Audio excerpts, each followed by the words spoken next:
Welcome back, everybody, for another deep dive. Today, we're looking at something pretty interesting. It's a unique perspective on serving Jesus. It might really resonate with you, especially if you've been looking for a personal and accessible way to, really connect with him. Okay. We're going to be diving into some sources that ask a very, very basic question. Right. What's the best way to serve Jesus? Oh, that's a big one.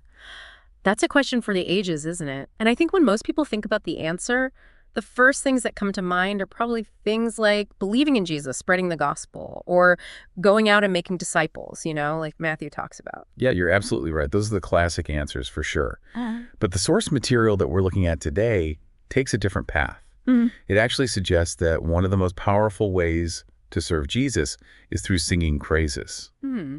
which at first glance might seem a little less active, right? Yeah, it definitely challenges our assumptions about what serving really looks like. I mean, it's so easy to get caught up in those outward actions. But this perspective really invites us to consider the impact of something much more personal. So then how does just singing praises become an act of service? What makes it more than just a feel-good activity? Well, I think the key is understand what we really mean by praise. It's not just about singing for the sake of singing. It's about cultivating this heart posture of adoration and gratitude, love towards Jesus. It's expressing those feelings outwardly through song, creating a connection that goes beyond words. Okay, I see how that's more than just enjoying a nice melody. But then how does that translate into serving Jesus specifically? Well, think about it this way. When we genuinely praise Jesus, we acknowledge his lordship, his goodness, his power. We shift our focus from ourselves and our circumstances to him, and that act of centering our hearts and minds on Jesus is in itself a form of service. So you're saying it's about intentionally shifting our focus and acknowledging him through praise. Exactly, and that shift in focus can be transformative. You see, the source material highlights how praise isn't just about expressing our feelings. It's about making room for God to work in our lives. It even draws a parallel with Psalm 22.3, where it states that God inhabits the praises of his people. Wow. That's a powerful image, isn't it? God dwelling within our praises. It suggests a really depth connection. It really does, and that gets to the heart of why this source considers praise a form of service.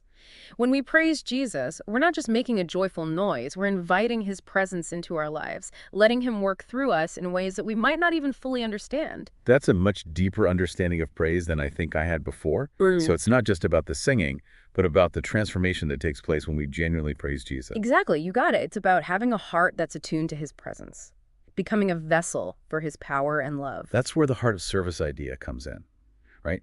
It's not just about what we do, but about the internal transformation that fuels those actions. Exactly. And the source dives into some specific ways this actually manifests in our lives. Pretty fascinating. So the source shares this powerful example. It's about a woman who was going through a really tough time. Like everything seemed to be going wrong, and she was overwhelmed with this anxiety and despair. Mm. But instead of just, dwelling on all of her problems, Mm. she decides to put on some worship music and just sing her heart out to Jesus. Oh, wow. So what happened? Well, as she was singing, something shifted inside her.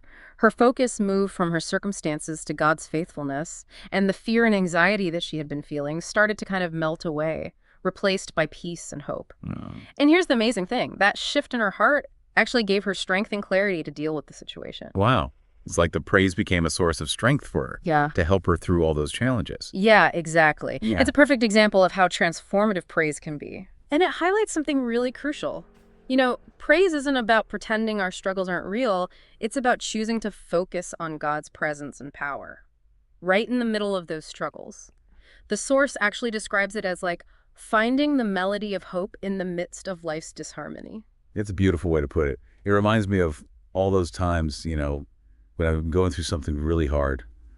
And that one worship song just lifts me up. Exactly. And the source emphasizes that this isn't just like a temporary mood boost. It's about cultivating a more lasting sense of peace and joy. That comes from knowing we're not alone in our struggles. It's about really anchoring our hearts to the unchanging truth of God's love and faithfulness. It sounds like incorporating praise into our everyday lives could be a really powerful way to, build that resilience, especially when we're facing tough times. Absolutely. And that's exactly what the source suggests, making praise a daily practice, not just something we do on Sundays or when we feel like it. So how do we do that? How do we integrate praise into our everyday routines? In a way that feels authentic and real. Well, the beauty of it is how accessible praise is. It doesn't require these big rituals or like perfect musical abilities. It's about finding those small moments throughout the day to connect with Jesus through song. Oh, okay. Could you give some examples? What are some practical ways we can actually do that? Yeah, so it could be something as simple as starting your day with a worship song, just setting the tone for the day with gratitude and focus on Jesus. Or maybe it's listening to Christian music during your commute, letting the melodies and lyrics kind of uplift you and remind you of God's presence. I really like that idea. Creating a soundtrack for our lives. Yeah. But instead of just any music, it's filled with these songs that draw us closer to Jesus. It sounds like a really intentional way to cultivate that heart of praise. Exactly. And it doesn't even have to be limited to just listening to music. Maybe you're humming a hymn while you're doing chores around the house, or singing with your kids to a praise song, or even just taking a quiet moment to reflect and express gratitude to God. Those are all great examples. It's about finding those little pockets of time throughout the day to just pause, acknowledge God's presence, express our love and gratitude to Him. Yeah, exactly. And as we do that, something really incredible happens. Not only are we transformed internally, but that transformation starts to affect how we interact with others. We'll start with that inward transformation, the heart of service, Yeah. and then it flows outward into how we interact with the world around us. Exactly. It's like the more we fill ourselves with the love and joy of Jesus through praise, the more we have to give to others. This makes me wonder, could focusing on praising Jesus actually make us more effective at serving others? Yeah, it's like you can't give what you don't have right. If our hearts aren't filled with that joy and peace that comes from praising Jesus, how are we supposed to share that with other people? Exactly. It's like the source says, a heart that's overflowing with praise. That becomes a wellspring for serving others. When you're full of gratitude and love for Jesus, it just naturally spills over into how you treat other people. Yeah, you're more patient, more understanding, more compassionate. You're not just going through the motions. You're really serving from a place of love and joy. Exactly.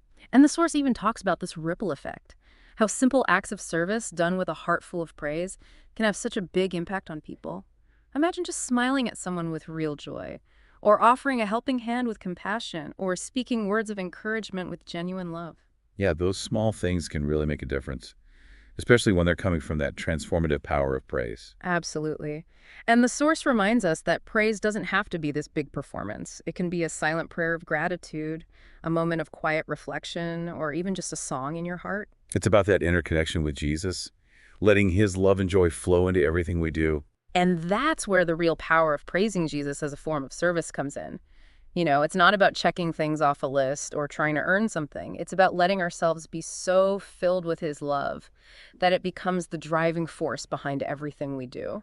So for our listeners today, what's the one thing we want them to take away from all of this? I think the biggest takeaway is this.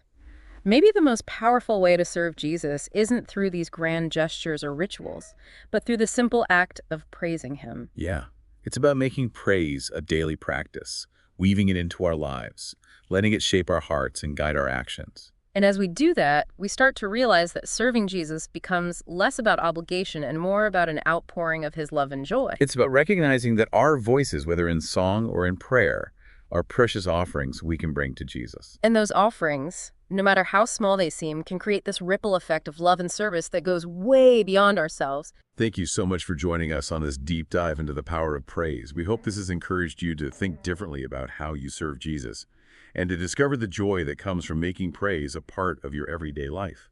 Until next time, keep those hearts singing.